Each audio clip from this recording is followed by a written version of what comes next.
Amém, queridos. Vamos abrir a palavra do Senhor no Evangelho de João, capítulo 5.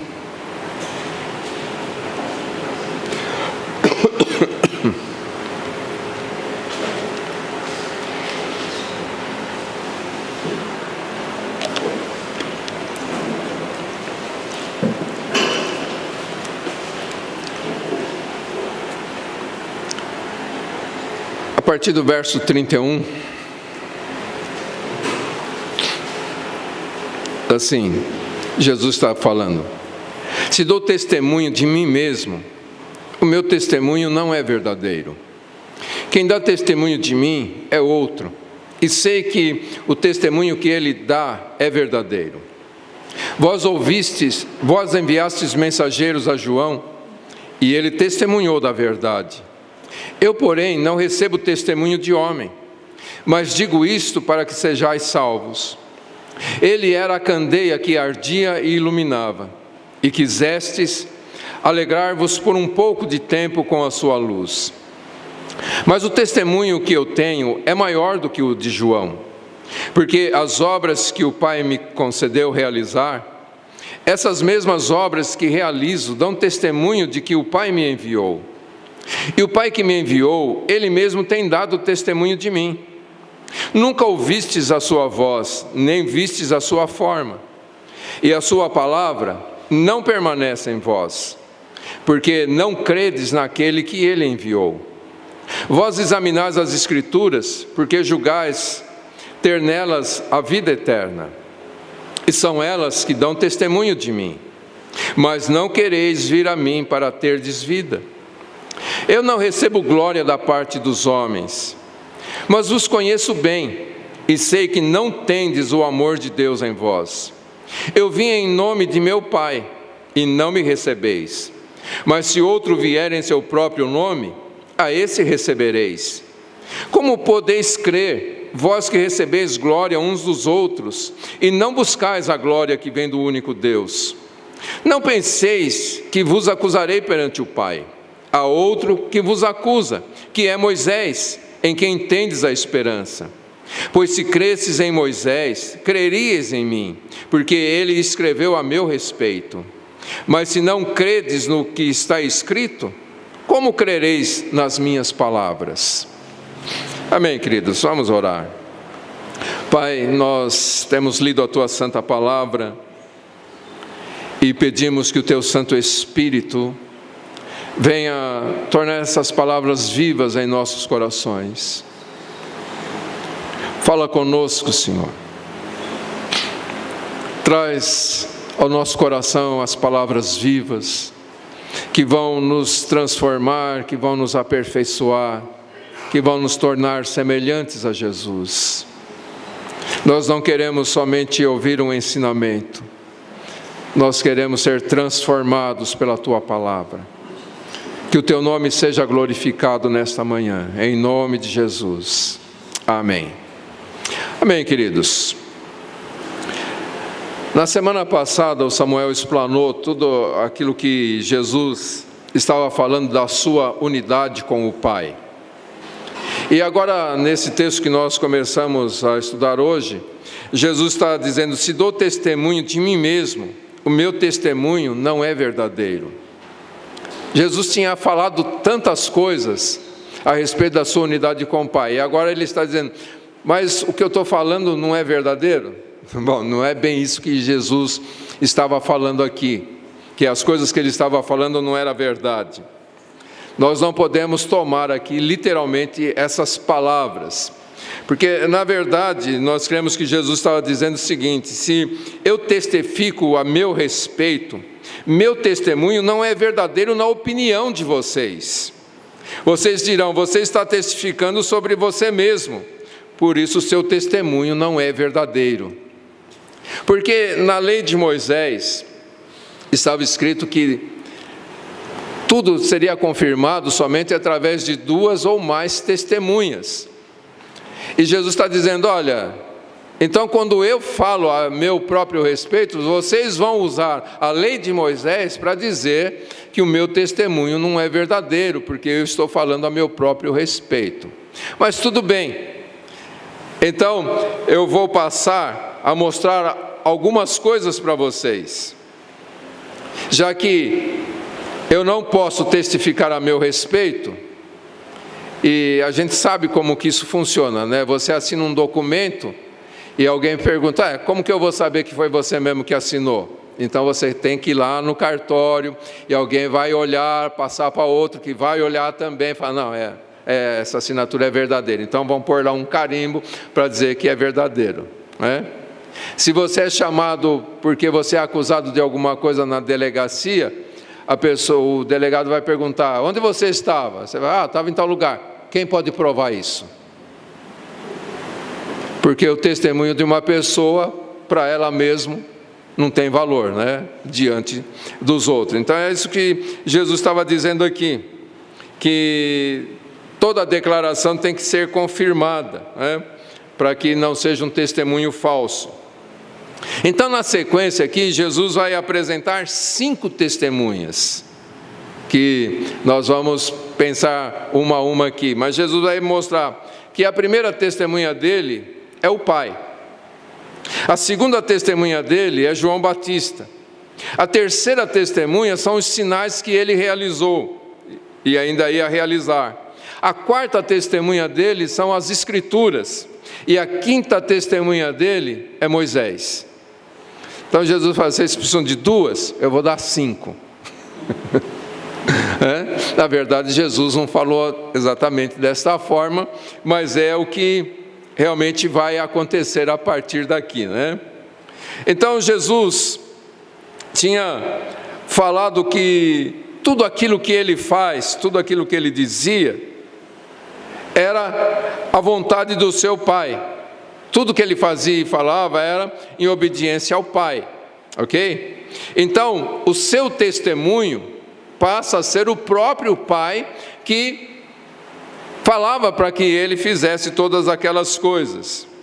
Então, ele mostra aqui, primeiramente, o Pai, aquele que o enviou, é que vai testemunhar a respeito dele, porque tudo aquilo que todo o viver dele sobre esta terra, nada mais era do que a vontade do Pai para ele, ok?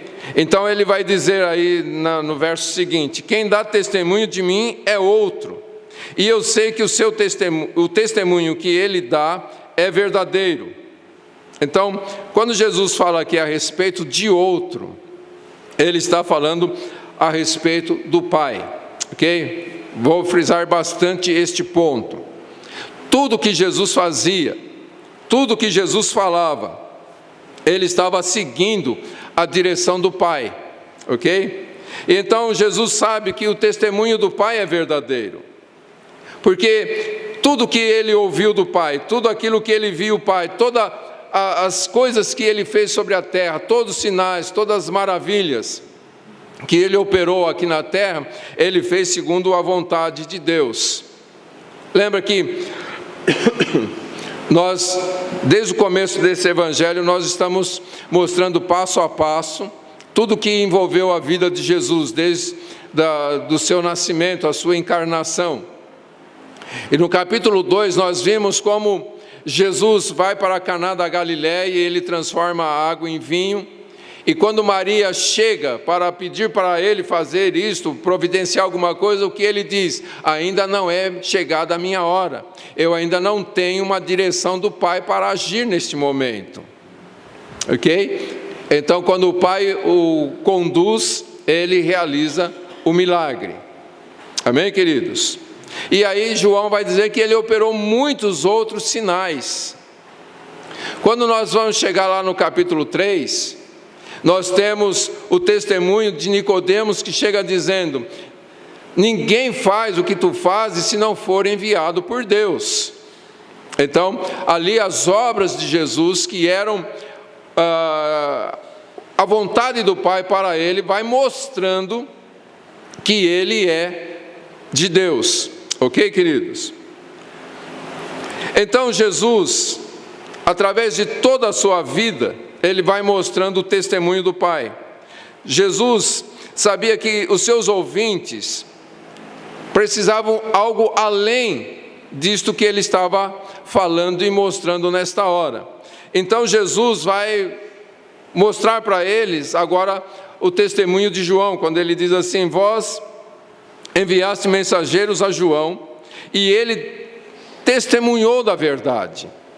Vamos lembrar, lá no capítulo 1, no verso 6 e 7, está escrito assim: houve um homem enviado por Deus, seu nome era João.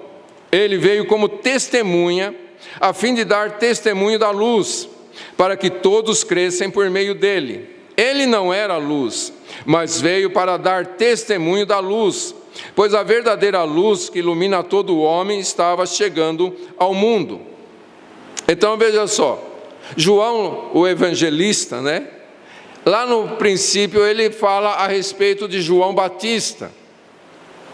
Depois nós temos o desenrolar do que acontece com João quando os judeus, os líderes de Israel, enviam uma comitiva até João para perguntar quem ele era.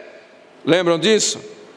Nós estudamos passo a passo tudo o que aconteceu lá. E eles vão perguntar se ele é o Cristo, se ele é Elias, se ele é um dos profetas, se ele é o profeta. E tudo João vai dizer que não. E então João vai dizer que após ele vem aquele que é mais poderoso do que ele, do qual ele não é digno nem mesmo de desamarrar a sandália dos seus pés. E João vai dizer mais tarde: olha, eu batizo com água, mas vem aquele que é mais poderoso do que eu, e ele vai batizar vocês com o Espírito Santo. Ok? Então João está agora testemunhando a respeito de Jesus. Ele faz um testemunho público a respeito de Jesus. Quando ele vê Jesus se aproximando, ele fala: eis o Cordeiro de Deus que tira o pecado do mundo. Então João estava ali falando tanto para os líderes de Israel, como para o povo de Israel, a respeito de Jesus e mostrando quem Jesus era. Ok?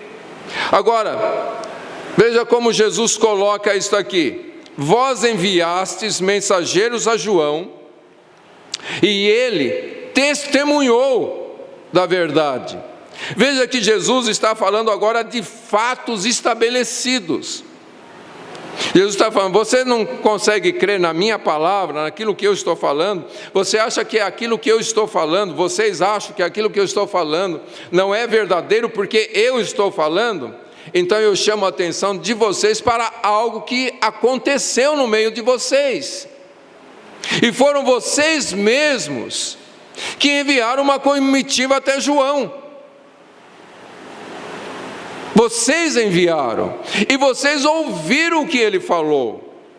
Então, já não é mais somente a minha palavra, mas eu estou mostrando para vocês algo que realmente aconteceu. Ok? Agora, é interessante porque, embora tudo o que João disse a respeito de Jesus fosse verdadeiro, Jesus mostra isso, mas Jesus não baseia o seu testemunho nisto. Dá para entender isso, queridos? Jesus chama o testemunho de João, não porque ele precisasse de provas a respeito dele mesmo, mas ele faz isso por causa do próprio povo. E então aí na continuidade ele diz o seguinte: eu, porém, não recebo testemunho de homem. Dá para entender isso, queridos? Jesus está dizendo: eu não dependo do testemunho de João para saber quem eu sou e para dizer para vocês quem eu sou. Tudo que eu falei até agora está mostrando que eu e o Pai somos um. Eu sei quem eu sou, eu sei quem é o Pai, eu sei que eu vim aqui pela vontade do Pai. E tudo que eu faço e tudo que eu falo é aquilo que eu ouço de meu Pai. Mas por causa de vocês, eu estou chamando agora o testemunho de João. Porque quem testifica de mim é outro, não é João. Não sou eu mesmo, mas é o Pai. Dá para entender isso, queridos? Então Jesus menciona o testemunho de João, não por causa dele mesmo, mas por causa dos seus ouvintes. Porque uma vez que eles reconheciam João como sendo o mensageiro de Deus, o profeta de Deus, lembra até que num dos embates de Jesus com os líderes judeus, quando eles perguntaram para Jesus: com que autoridade vocês fazem essas coisas? Ou você faz essas coisas? E Jesus fala: então eu vou fazer uma pergunta para vocês, se vocês responderem eu respondo, se vocês não responderem eu não respondo. E ele diz: João era do céu ou dos homens? E eles falam: bom, se a gente dizer que é de Deus, aí ele vai dizer: então por que vocês não assumem o que ele falou? Se a gente disser que é dos homens, a gente vai correr um problema aqui, porque todo mundo tem João como um profeta. Então Jesus sabe disto. E então, por causa deles, para que eles pudessem ser salvos, é que Jesus chama o testemunho de João. Ok, queridos? Fica claro isto? Jesus não precisava do testemunho de João, mas aquelas pessoas precisavam. E é por isso que Jesus então chama o testemunho de João. Por isso que Jesus, na continuidade aí, vai dizer: mas digo isto para que sejais salvos. Amém? Então, as pessoas só podem ser salvos se eles crerem em Jesus. E o testemunho de João podia ajudá-los a crer em Jesus. E esse era o propósito. Por isso que eu quis ler de novo os versos lá de João capítulo 1, falando a respeito de João Batista, que ele veio para dar testemunho da verdade. Ele não era a luz, mas ele veio para dar testemunho da luz. Ok? Daí justifica então o apelo de Jesus ao testemunho de João. E aí Jesus então vai continuar falando sobre João, e ele vai dizer: ele era a candeia que ardia e iluminava, e quisestes alegrar-vos por um pouco de tempo com a sua luz. Então lembra lá, João capítulo 1, verso 8, diz claramente: ele não era a luz, mas ele veio para dar testemunho da luz. Quando Jesus está agora falando a respeito de João, Jesus não chama João de luz. Jesus fala que João era uma candeia que ardia e iluminava. A candeia, ela não tem luz própria. Como essa lâmpada, ela não tem luz própria. Porque se você pegar uma lâmpada e ficar mexendo ela não vai acender, ela não tem luz própria. Ela precisa de uma energia externa que vai fazer com que ela ilumine. E Jesus estava dizendo: olha, João era uma candeia. Ele não era luz. Ele iluminava e ardia com o poder de Deus na vida dele. Mas ele não era luz. A palavra que Jesus está usando aqui, o verbo, mostra claramente que era algo externo a João, que fazia ele iluminar e arder. Ok, queridos? Então, a função da lâmpada é o quê? Somente trazer a luz, mostrar a luz, e foi isso que João fez. Ok, queridos? Então, vamos relembrar um pouquinho o ministério de João. Como o testemunho de João, o ministério de João, gerou ali uma agitação geral em toda a região da Judéia, Jerusalém. Porque João, ele vem anunciando o quê? Arrependei-vos, porque é chegado a vós o reino de Deus. E então João está mostrando que Jesus está vindo. Ele insiste para que o povo se preparasse para a vinda de Jesus, para que o povo se arrependesse dos seus pecados, porque a salvação de Deus estava chegando. Ele está mostrando que o Espírito de Deus vai ser derramado em cumprimento à profecia de Joel.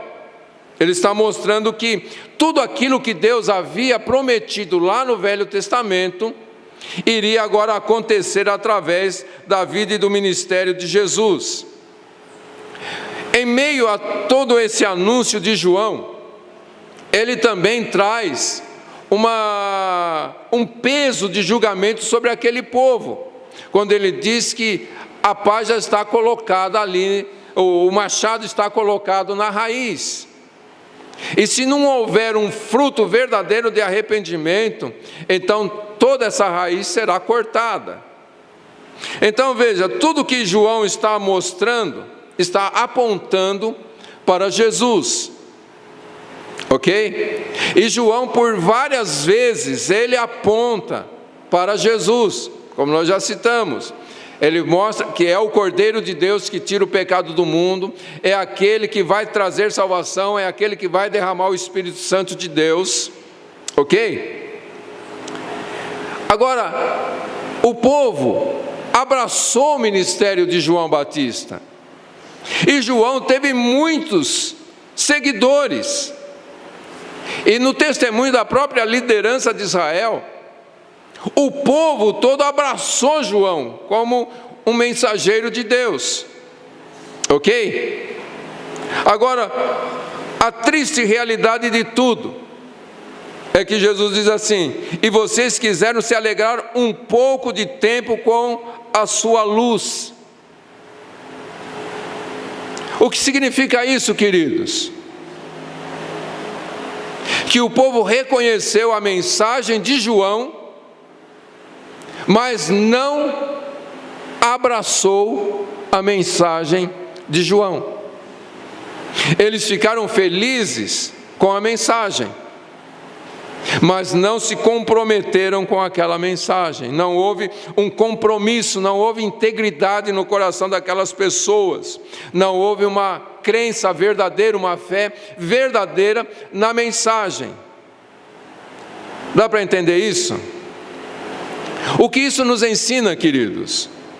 Que quando nós ouvimos a palavra de Deus e nós nos alegramos com ela, se nós não fazermos aquela mensagem descer ao nosso coração e aquilo se tornar uma realidade dentro de nós, tudo aquilo não valeu nada para nós.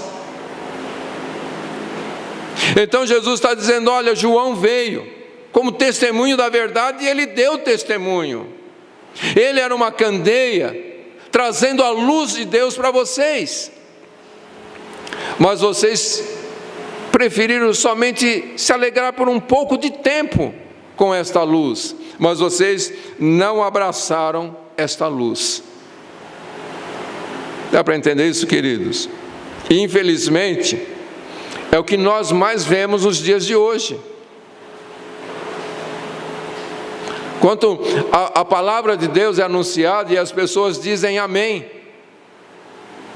como concordando com aquela palavra, mas elas não abraçam literalmente aquela palavra para que ela faça parte de suas vidas. E Jesus está mostrando aqui que isso é um grande problema, ok? Então Jesus vai dizer: agora eu tenho um testemunho que é maior que aquele que João deu. É a continuação aí do texto. Mas o testemunho que eu tenho é maior que o de João, porque as obras que meu Pai me concedeu a realizar, essas mesmas obras que realizam, dão testemunho que meu Pai me enviou. Então veja só, queridos, o testemunho de João é válido? Sim, é válido. Mas por mais válido que seja o testemunho de João em relação a Jesus, diante de toda aquela multidão que estava observando, Jesus estava desfrutando do testemunho de Deus, que era muito maior, como ele diz aqui: mas o testemunho que eu tenho é maior do que o de João. E ele agora vai focar no testemunho do Pai, que ele vinha declarando lá no verso 19 ao verso 30, que foi exposto a semana passada, Jesus vai chamar eles para tudo aquilo que ele já tinha falado, quando ele vai falar a respeito da sua obra. O que é essas obras que Jesus está dizendo aqui? Porque as obras que meu Pai me concedeu a realizar, essas mesmas obras que realizo dão testemunho que o Pai me enviou. Quais são essas obras? Essas obras estão em todo o ministério de Jesus, desde a sua concepção, quando a Virgem deu à luz. Então, ali começou a manifestação das obras de Deus em Jesus, ok? Porque o anjo declara para Maria o quê? Que o Espírito de Deus estaria sobre ela, e então ela geraria o Filho de Deus, ok? Então nós temos aí o nascimento de Jesus como a obra inicial de Deus na vida dele, ok? E aí todo o ministério de Jesus, quando ele vai para o deserto, ou melhor, quando ele vai ao batismo, o Espírito de Deus desce sobre ele. Depois ele vai para o deserto, ele vence a Satanás ali, e aí ele começa o seu ministério, e ele faz o primeiro milagre em Caná da Galileia. E no final do capítulo 2, João, o evangelista, vai dizer que Jesus realizou muitos outros milagres, ok? E no final do seu evangelho, João vai dizer que se tudo que Jesus fez fosse escrito em livros, não haveria lugar para tantos livros que seriam escritos. Então, todo esse ministério, tudo que Jesus estava realizando, e que todos eles, como nós estamos vendo desde o começo, vão apontando para a obra final de Jesus lá na cruz. Lembra quando nós estudamos o primeiro milagre da água sendo transformada em vinho? Nós falamos sobre o quê? Que Jesus estava mostrando que ele estaria substituindo todo o ritual de purificação, porque a purificação agora seria no seu sangue, ok? Quando ele está lá com a mulher samaritana e ele fala a respeito da água, se alguém bebesse daquela água voltaria a ter sede, mas se alguém beber da água que ele dá nunca mais terá sede, porque será uma fonte jorrando para a vida eterna. Então o povo que tinha em consideração as águas do poço de Jacó, Jesus está falando, eis aqui quem é maior do que Jacó. E a mulher até pergunta, tu és maior do que Jacó? E ele vai mostrar que ele era maior do que Jacó, ok? Aí nós vamos vendo, aí já no capítulo 5, quando o povo pensava que Deus se movia nas águas através de um anjo, Jesus vai mostrar que Deus se movia através dele. Deus estava nele, realizando aquilo que o povo estava esperando de outras coisas, de outras fontes. Ok, gente? Então, e tudo isso Jesus estava apontando, através de todo o seu ministério aqui na terra, Jesus estava apontando para o Calvário, onde ele ia morrer pelos nossos pecados, e no terceiro dia ele ia ressuscitar o Espírito Santo de Deus. Tudo bem, queridos? Então, quando Jesus está dizendo a respeito das obras, Jesus está não falando de um milagre, dos milagres específicos que ele fez aqui, mas o porquê ele fez esses milagres e o que esses milagres simbolizavam na obra redentora que ele ia realizar na cruz do Calvário. Ele está falando, estas coisas é que dão testemunho de que o Pai me enviou. Amém, queridos? Então tudo que Jesus fez nada mais era, nada menos era do que aquilo que o Pai queria que ele fizesse. Essas obras que Jesus realizava são as obras de Deus. Amém, queridos? E ele está dizendo, isso prova que o Pai me enviou. E é esse testemunho que eu quero passar para vocês. O testemunho de João foi importante? Sim, foi importante, mas eu não me baseio em testemunho de homens, eu me baseio naquilo que o Pai está fazendo. Amém, queridos? E aí ele vai continuar: e o Pai que me enviou, Ele mesmo tem dado testemunho de mim. Nunca ouvistes a sua voz, nem vistes a sua forma, e a sua palavra não permanece em vós, porque não credes naquele que Ele enviou. Então, o que Jesus está mostrando aqui, que quando Deus envia Jesus sobre a terra, para fazer tudo aquilo que as Escrituras mostravam que o Messias faria, então o próprio Pai está mostrando que Jesus é o Cristo, o Salvador. Amém, queridos? Mas Jesus fala aqui a respeito da voz de Deus. E nós sabemos, João aqui, o apóstolo, não está mostrando se ele estava se referindo ao batismo de Jesus, mas talvez sim. Quando Jesus está sendo batizado lá por João Batista, quando ele sai da água, o que acontece? Uma voz declara do céu: este é o meu filho amado, em quem eu tenho prazer. Ok? E logo em seguida, o Espírito Santo vem de forma visível sobre Jesus. Então Jesus está dizendo que nunca ouviste a sua voz, nem viste a sua forma. Talvez João está chamando a atenção aqui para o batismo de Jesus, quando Deus fala e de forma visível o Espírito Santo vem sobre Jesus. Amém, queridos? Agora, esses ouvintes com quem Jesus está tratando, talvez não estiveram lá e não viram, no momento em que Jesus estava sendo batizado, Deus declarando, e nem viram o Espírito Santo vindo de forma visível sobre Jesus. Então Jesus está falando: vocês não viram, vocês não ouviram. Mas aí Jesus vai falar: mas o problema de vocês não é esse. O problema de vocês não é que vocês não ouviram e nem viram quando eu estava lá sendo batizado por João Batista. O problema de vocês é muito maior do que este. Para a gente entender o que Jesus estava dizendo, vamos ver Hebreus capítulo 1.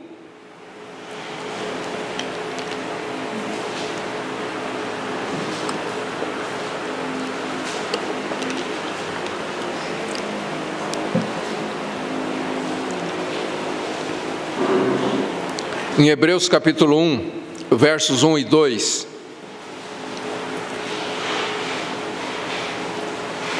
diz assim: no passado, por meio dos profetas, Deus falou aos pais muitas vezes e de muitas maneiras.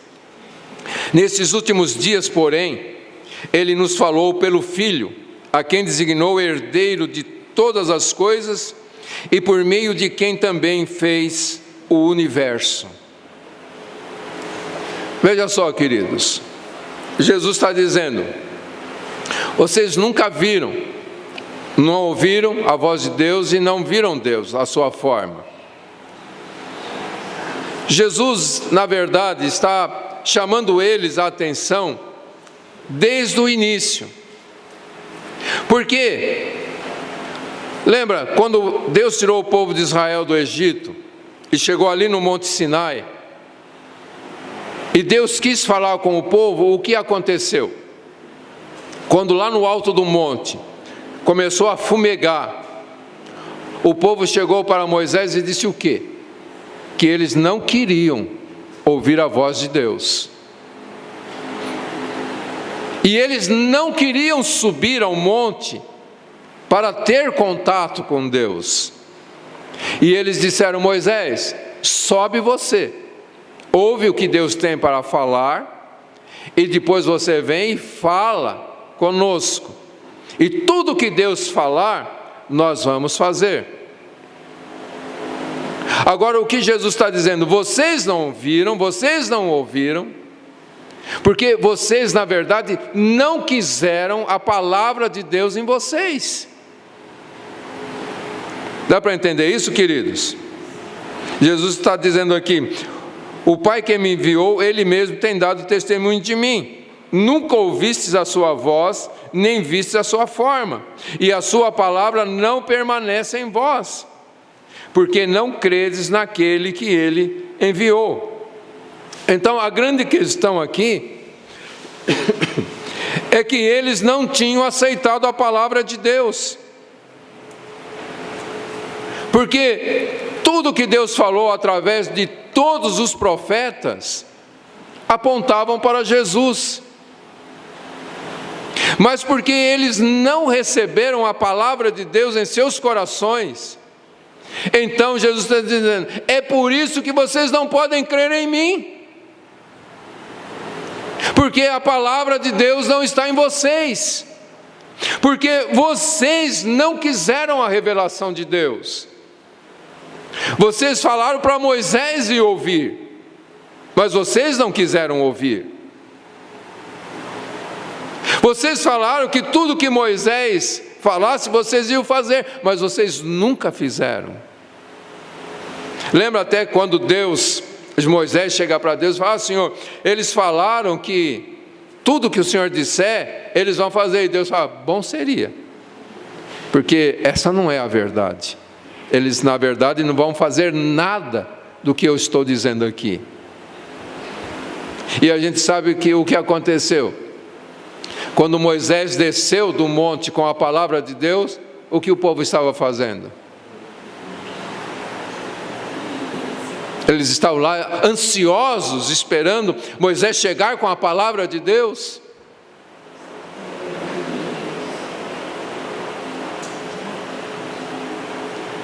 Eles não queriam. E é isso que Jesus estava dizendo: a palavra de Deus não está em vocês.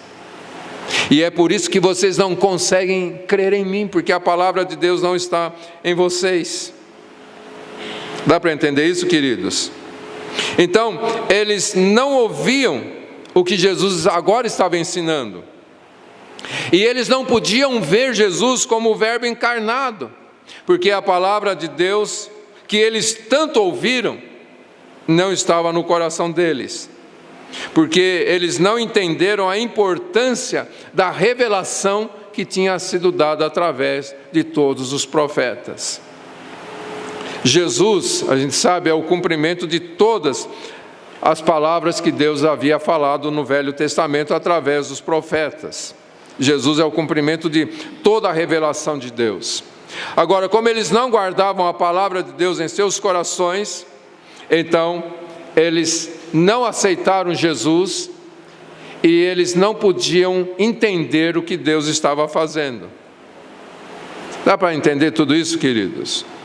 Isso mostra mais uma vez que se nós não abraçarmos a palavra de Deus, se nós não desejarmos a palavra revelada no nosso coração, nós não vamos guardá-la e nós não vamos conseguir crer como precisamos crer. Por isso, queridos, muitas vezes a nossa vida é cheia de altos e baixos.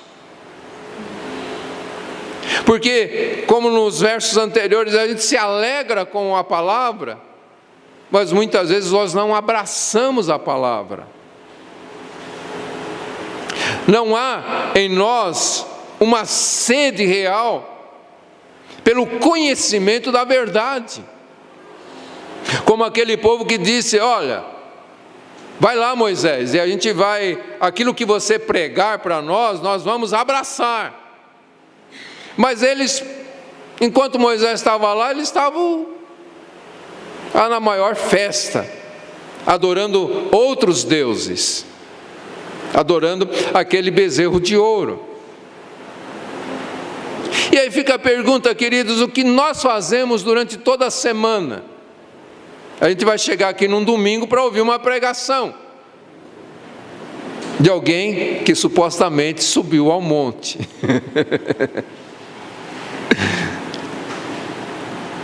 Mas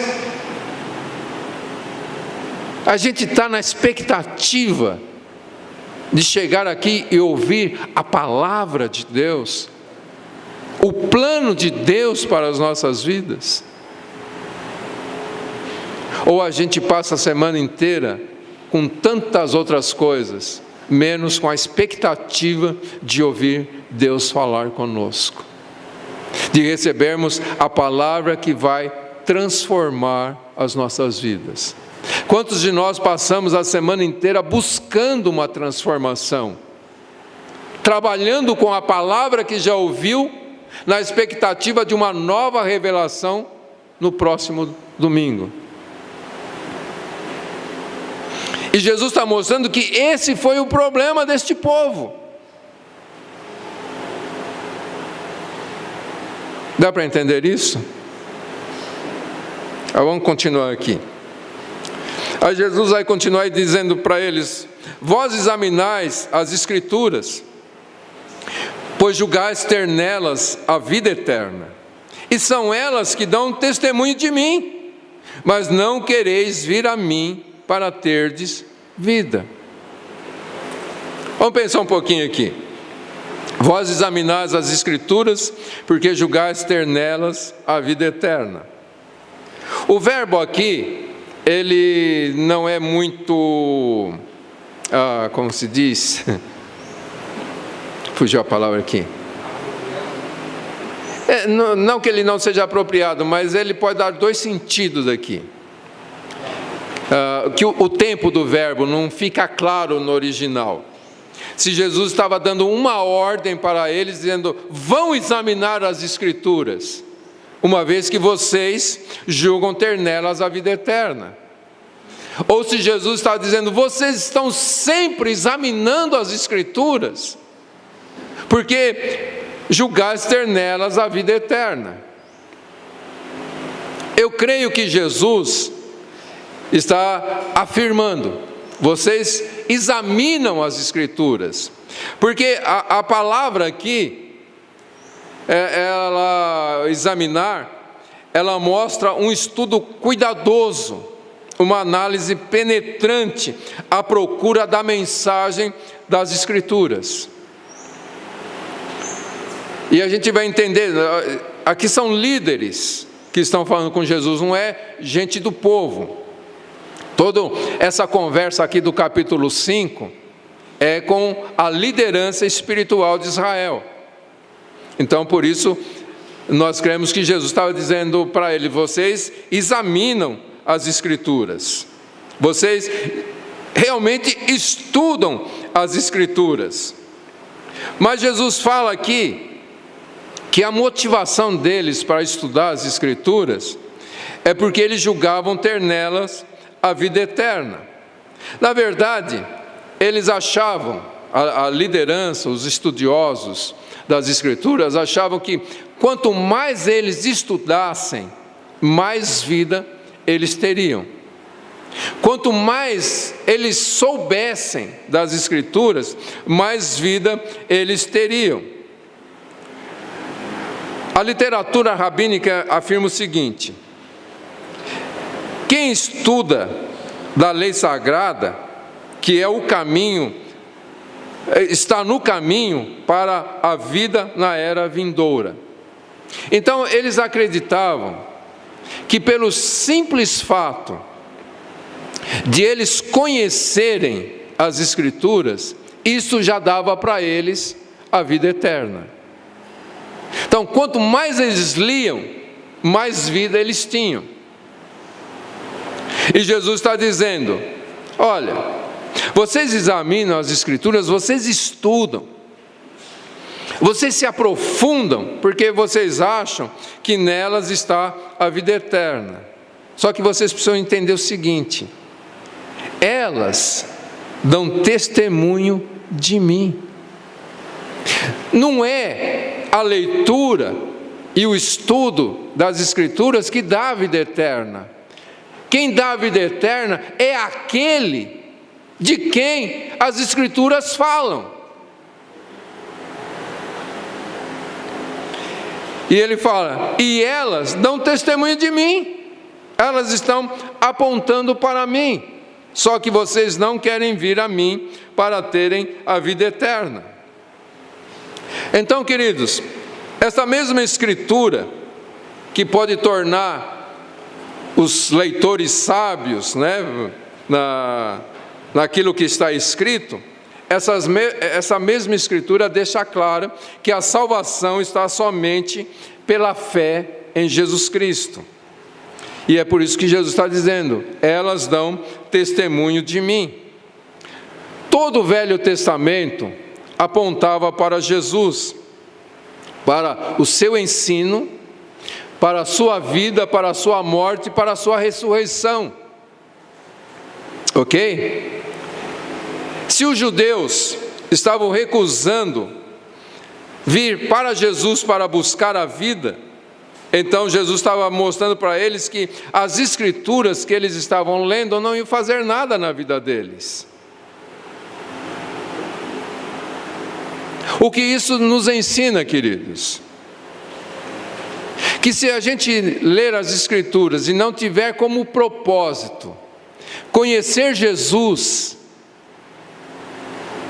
e nos envolvermos com a revelação dele, a vontade dele para as nossas vidas, essa palavra não fará nada em nós.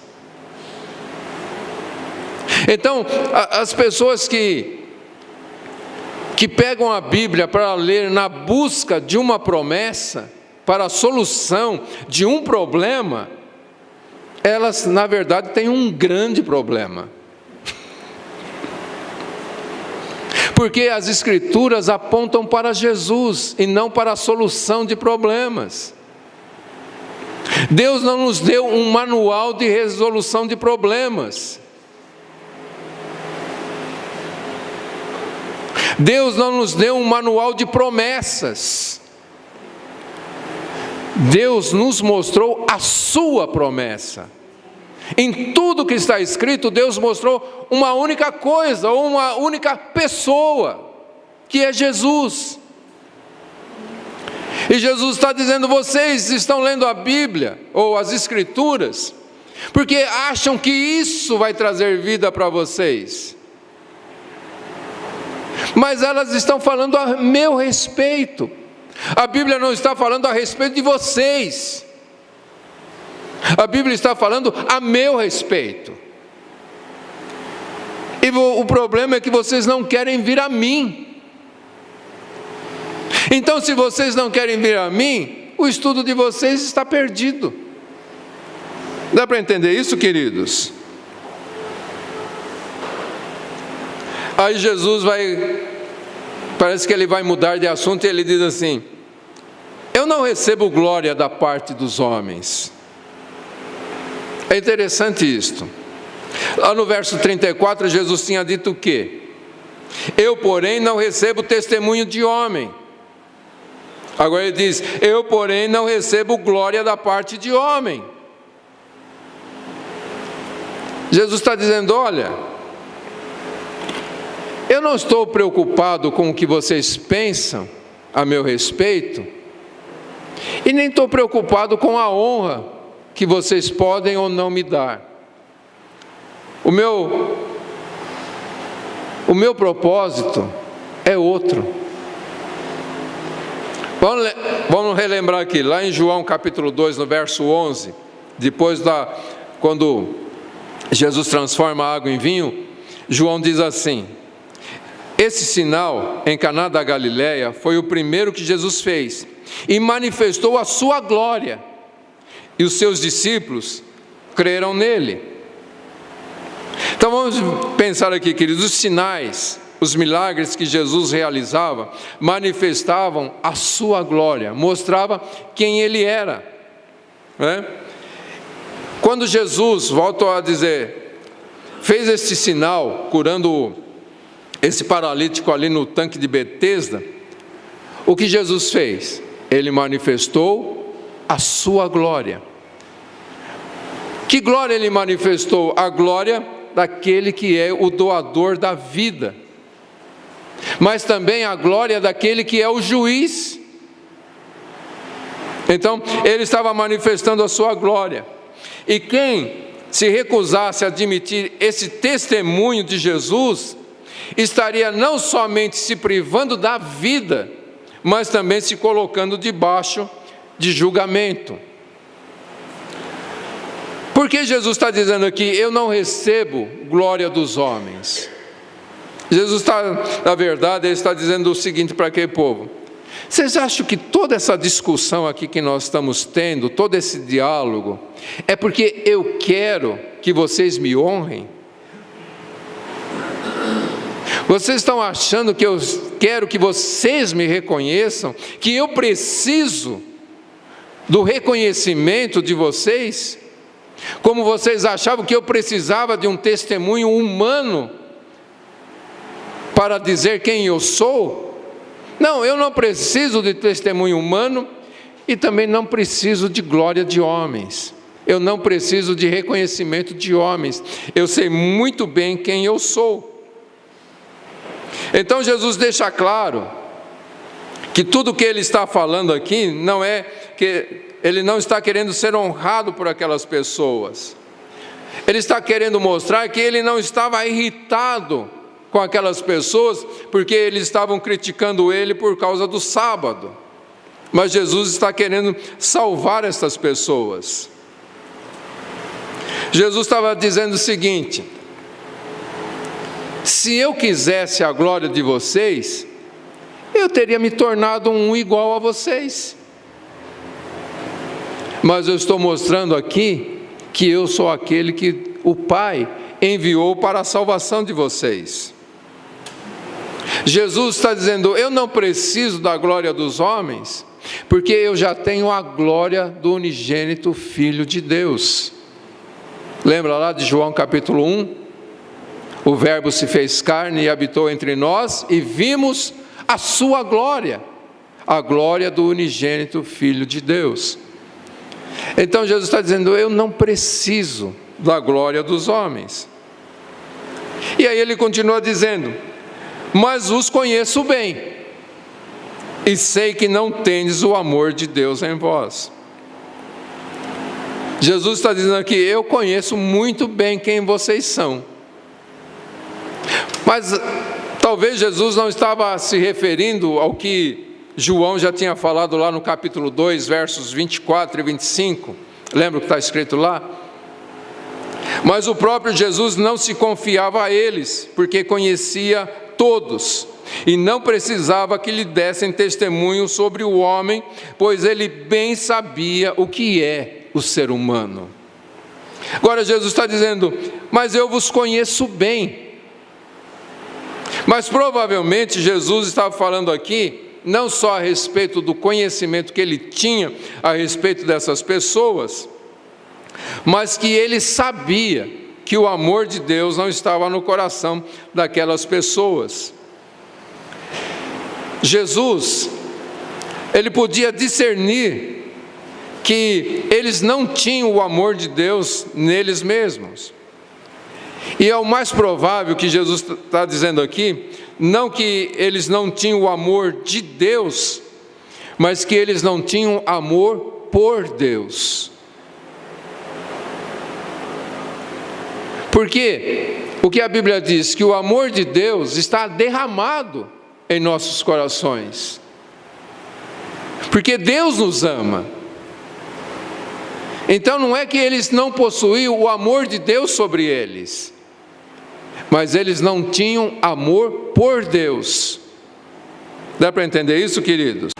Porque se houvesse o amor de Deus no coração deles, então esse amor teria se manifestado na aceitação daquele que veio em nome de Deus. Quer ver? Vamos tentar entender o pensamento de João aqui. Na primeira carta de João, no capítulo 5, no verso 3, primeira carta de João, capítulo 5, verso 3, diz assim, porque o amor de Deus está nisto, em guardarmos seus mandamentos, e seus mandamentos não são um peso. Ok? Guarda essa frase. Porque o amor de Deus está nisto, em guardarmos os seus mandamentos. Nesse mesmo livro, primeiro livro de João, primeira carta de João, no capítulo 3, verso 23, está escrito assim: ora, o seu mandamento é este, que creiamos no nome do seu Filho Jesus Cristo. Então vamos juntar os dois versos aqui. Porque o amor de Deus está nisto, em guardarmos os seus mandamentos. E o seu mandamento é este, que creiamos no nome do seu Filho Jesus Cristo. Então quem não crê em Jesus, não está guardando o mandamento de Deus. Se não está guardando o mandamento de Deus, então não tem amor por Deus. Dá para entender isso, queridos? Então, quando Jesus está dizendo para ele que conhece eles e sabe que o amor de Deus não está neles, o amor por Deus, eles não têm amor por Deus, Jesus está mostrando claramente isto, que se eles realmente amassem a Deus, eles creriam em Jesus, e eles aceitariam Jesus como o cumprimento de todas as promessas de Deus. E aí Jesus vai desfechar tudo isso com as seguintes palavras: eu vim em nome de meu Pai, e não me recebeis. Mas se outro vier em seu próprio nome, a esse recebereis. Como podeis crer, vós que recebeis glória uns dos outros, e não buscais a glória que vem do único Deus? Então Jesus está dizendo aqui, que Ele veio, não somente como um propósito de Deus, mas que Ele veio também para revelar o Pai. Hebreus diz que Ele é a expressão exata de Deus. Ok? Então Jesus veio em obediência a Deus para expressar Deus para a humanidade. Porém, eles rejeitaram Jesus. E Jesus disse: eu vim em nome de meu Pai, mas vós não me recebeis. E qual o motivo porque eles não receberam Jesus? Mas Jesus disse: mas se outro vier em seu próprio nome, a esse vocês vão receber. Por quê? É muito provável, queridos, que esses outros, e a história vai mostrar que o povo de Israel, muito depois de Jesus, já no ano 100 e alguma coisa, eles aceitaram um cara que chegou dizendo que era o Messias prometido, uma vez que eles não tinham aceitado Jesus ainda, e a grande maioria de Israel aceitou esse homem, o que foi uma grande destruição para todos aqueles que abraçaram este homem como Messias. Mas isso não vem ao caso aqui, só para mostrar que eles realmente aceitaram outros.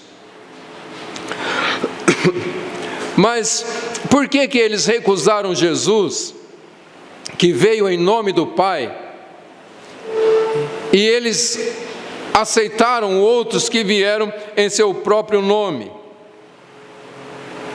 Porque Jesus chega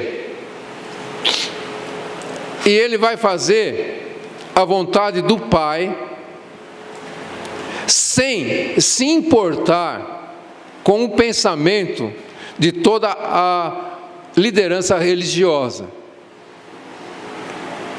Ele vai fazer somente aquilo que o Pai quer que Ele faça.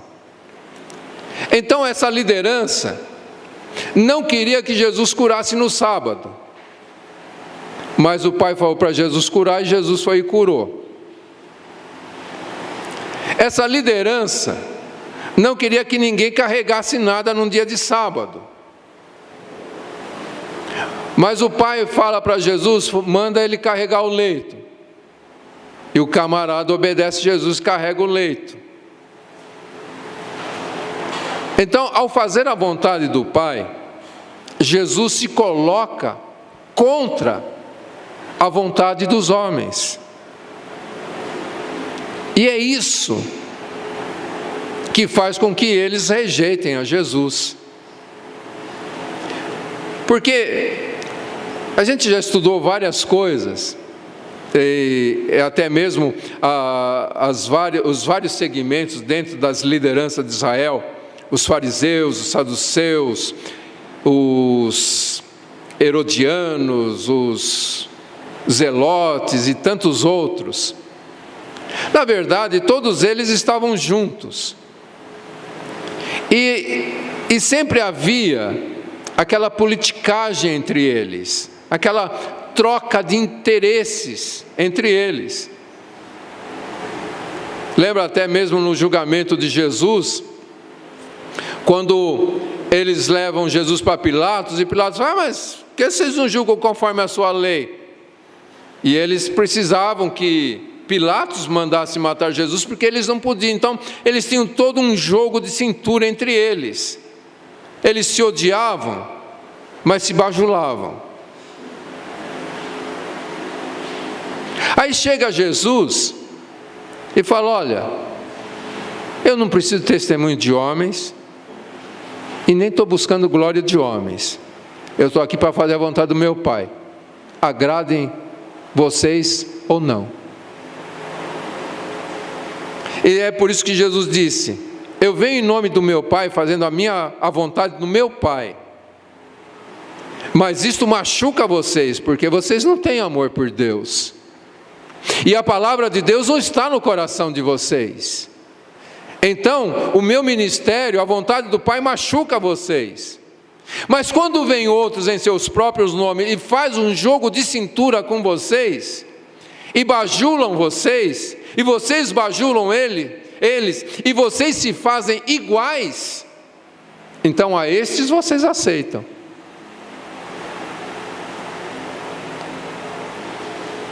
O que nós vemos na igreja nos dias de hoje, queridos? Se não é esse jogo de cintura entre as pessoas, e o que menos importa é a vontade de Deus. Quantas pessoas deixam a igreja, ou trocam de igreja, por causa de um tapinha nas costas?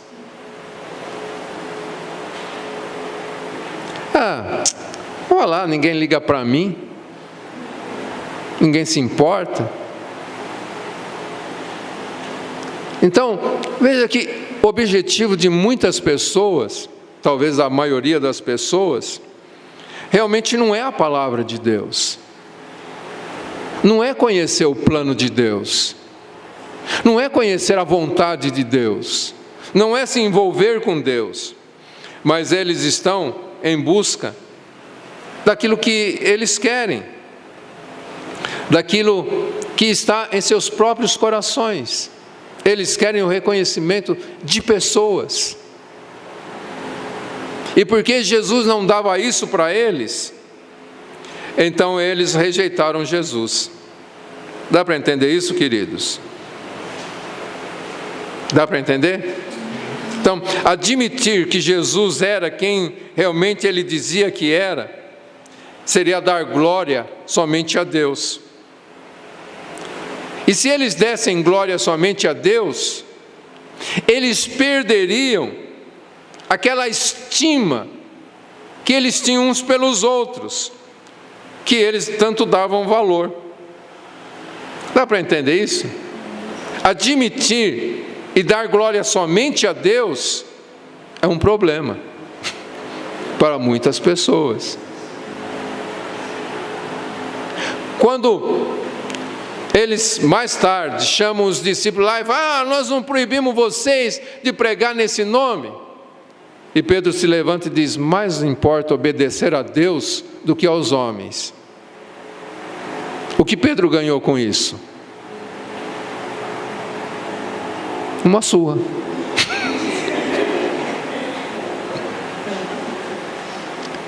Então, esse é o problema de muita gente. Não quer apanhar. Então, o mais importante não é obedecer a Deus.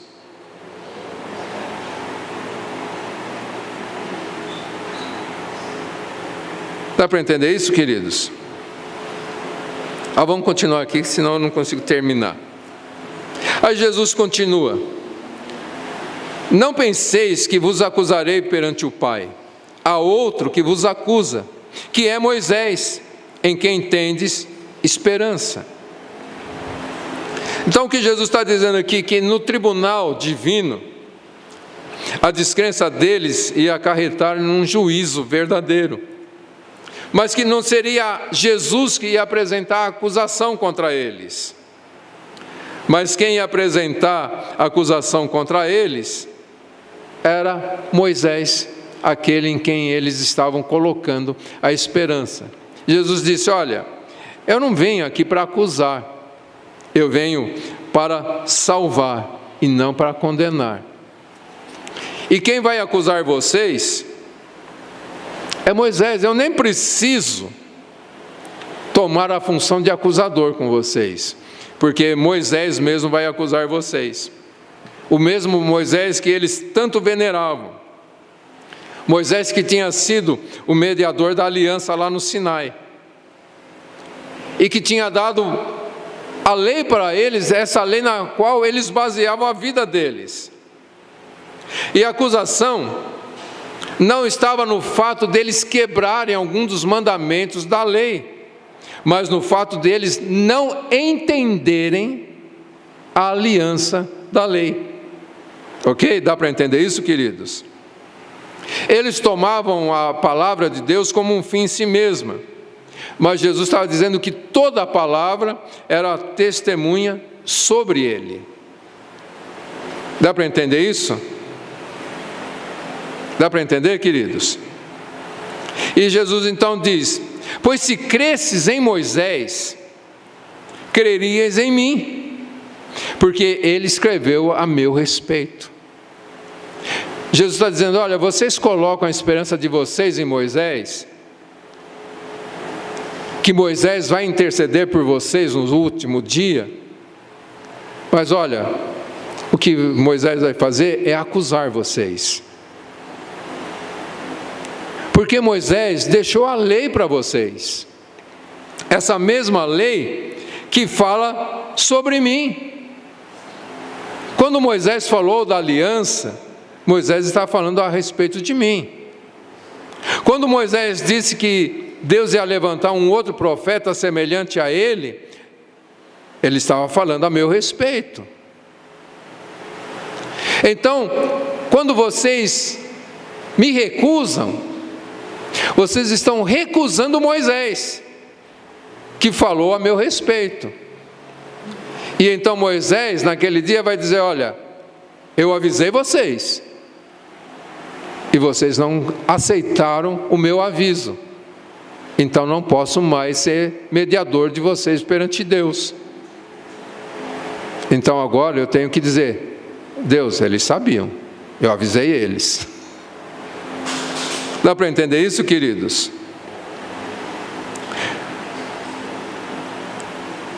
E aí Jesus termina dizendo: mas se não credes no que está escrito, como crereis nas minhas palavras? Então Jesus está mostrando que o testemunho de Moisés e o testemunho de Jesus era o mesmo, era a mesma palavra, de tal forma que se recusa um, recusa o outro, se abraça um, abraça o outro. Jesus disse: se vocês realmente aceitassem o que Moisés escreveu, o testemunho de Moisés, vocês aceitariam o meu. Mas ao recusar o meu testemunho, vocês estão recusando o testemunho de Moisés, porque é o mesmo. Então, Jesus, a Bíblia mostra claramente, o Jeff falou sobre isso há pouco tempo, Jesus não veio anular a lei e os profetas, Jesus veio para cumprir. Então, o testemunho de Jesus, que eles estavam recusando, mostrava que eles estavam recusando a lei e os profetas, que Jesus veio cumprir. Então, a promessa que Deus havia feito através deles, estava agora se cumprindo em Jesus. As palavras do Senhor dos profetas, era a mesma palavra dos profetas. Então, quando eles rejeitavam a palavra de Jesus, que é o Senhor dos profetas, eles estavam rejeitando os profetas, estavam rejeitando a Moisés. Então, portanto, Moisés agora não podia mais ser um intercessor para eles, mas sim um acusador. Dá para entender isso, queridos? Para a gente finalizar aqui, vamos ler Lucas, capítulo 16, e a gente vai ver como Jesus mostra que quando se rejeita a lei de Moisés, ou quando se rejeita ele, está se rejeitando a lei de Moisés. Em Lucas capítulo 16, nós temos lá a parábola do rico e Lázaro.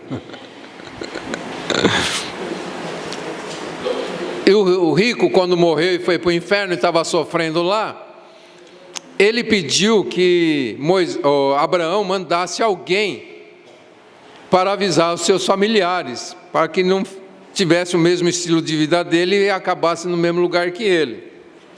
Então, lá no verso 29 do capítulo 16, tem a resposta de Abraão. Abraão lhe disse: eles têm Moisés e os profetas, que os ouçam. Ele respondeu: não, pai Abraão, se alguém dentre os mortos for falar com eles, irão se arrepender. Abraão, porém, lhes disse: se não ouvem Moisés nem os profetas, tampouco acreditarão naquele alguém que ressuscite dentre os mortos.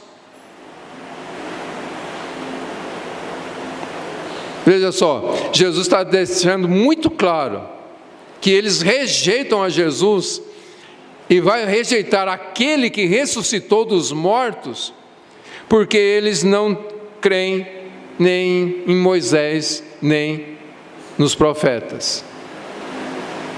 E é isso que Jesus estava dizendo para esse povo agora. Eu não vou acusar vocês. Quem vai acusar vocês é Moisés.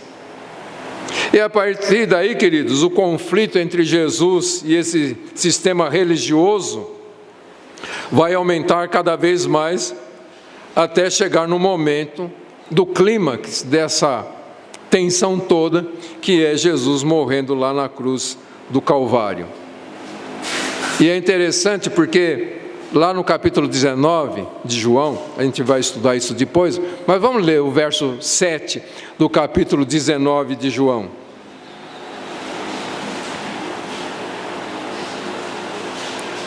Quando eles querem a morte de Jesus.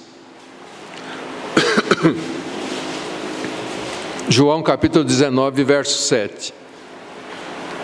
Mas os judeus lhe responderam: nós temos uma lei, e de acordo com essa lei, ele deve morrer, pois declarou-se filho de Deus. Eles usam a própria lei para rejeitar Jesus. E Jesus diz: mas toda lei testemunha a meu respeito. Vê a má compreensão das Escrituras? Mas de qualquer forma, a cruz era o plano eterno de Deus. Mas não precisava ser por meio destes que tinham o testemunho da lei.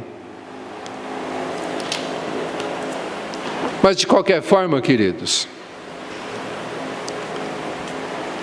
fica a lição para nós. O que nós estamos fazendo com este livro?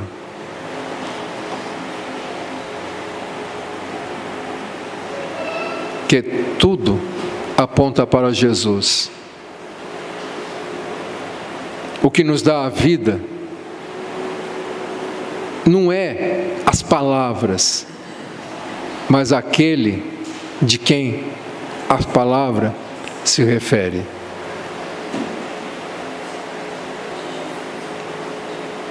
Tudo o que está escrito para que nós tenhamos comunhão com Jesus, que nós tenhamos a nossa vida entrelaçada com a dele, o que vai nos fazer semelhantes a ele. Se todo o estudo da palavra de Deus não nos leva a uma transformação que nos torne semelhante a Jesus, é pura perda de tempo. Amém, queridos? Amém? É por isso que muita gente,